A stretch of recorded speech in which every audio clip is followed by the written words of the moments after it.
Ezra!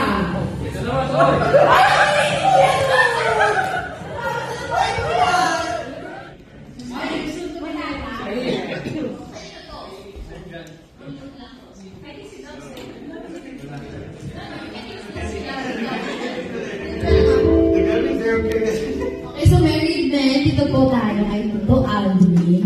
Married women. Agree?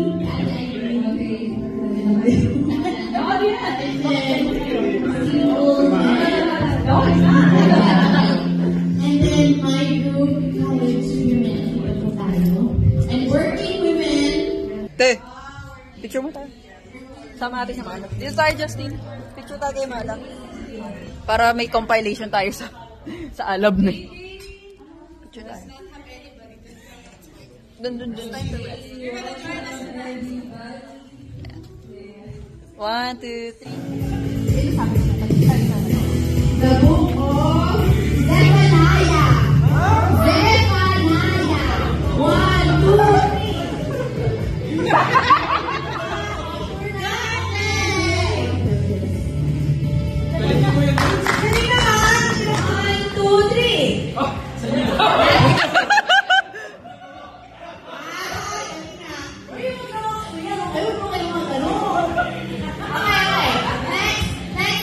The book of Ezra.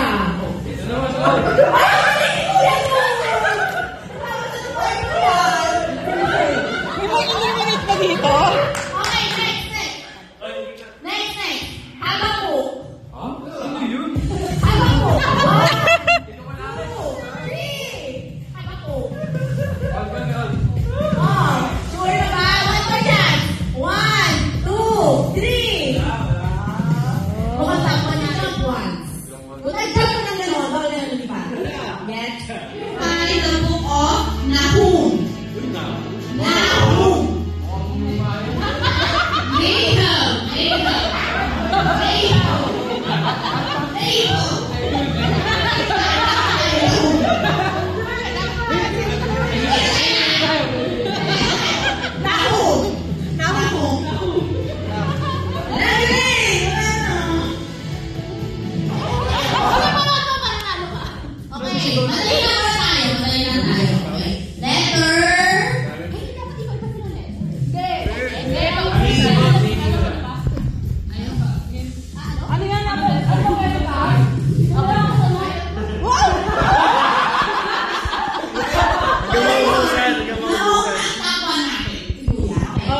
Okay, madali mo na letter. Letter J.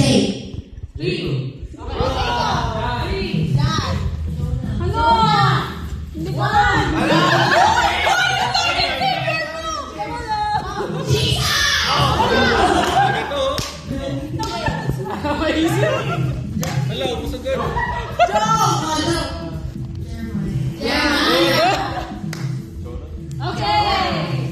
Sabi na. Old ako. Old Testament. Old Testament, Genesis. Dapat may mauna ba? Hindi naman. 10, 9, 8. Ayun lang. Oh, yay! Good job! Yan ba? Okay. Okay, I know we can cheat. No cheating. Oh, what about the middle down? Next book. Book of Colossians.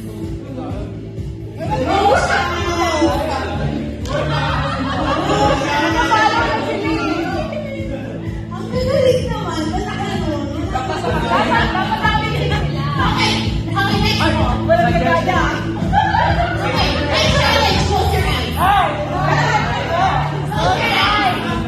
There are books that are prophetic, meaning it speaks of the future. There are books that are poems. There are songs, letters. So magkakaiba siyang genre. So it's very, very important that we are diligent in recognizing, oh, this is a letter. Oh, this is a poem pala, or this is a song. So that we can interpret it correctly. So, there are two contexts. It could be a literal context. Literal context is you read a particular verse connection to the verses that came before or after it. That's why we have to be very careful na parang mini. Oh, ito yung verse na to. Tapos you just read it out of context of the entire chapter. That's why the literary context is very important because you get parang a greater understanding of what the author is trying to say when you read the entire chapter. Kasi nasunulan naman yung scrolls ng Bible. Ayun na ba? Bigyan! Okay. The Book of Chronicles. 1, 2, 3. The Book of Chronicles. Sure na? Sure na kayo? Okay. Ito po panalo.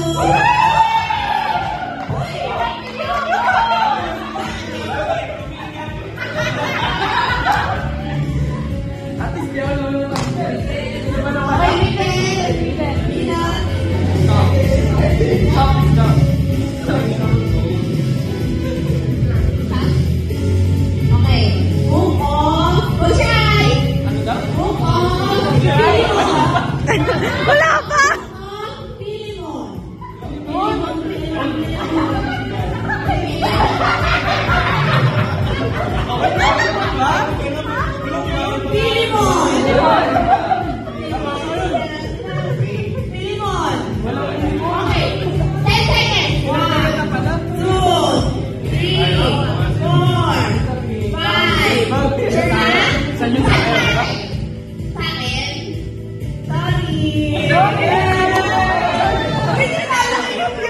And of course, pray for strength and the grace to apply. Kasi most of the time, when God asks us to do something, oh, hirap naman ito, Lord. Mahirap talaga. That's why we need the help of the Holy Spirit. It's hard, but it's not impossible. Because we have the help and the reinforcement of the Holy Spirit. Okay, so scripture, observation, application tips. So let's try to apply this. Ayan, we're going to have a workshop. Okay. Like, for instance, di ba you're so on fire from the Lord, coming from the worship.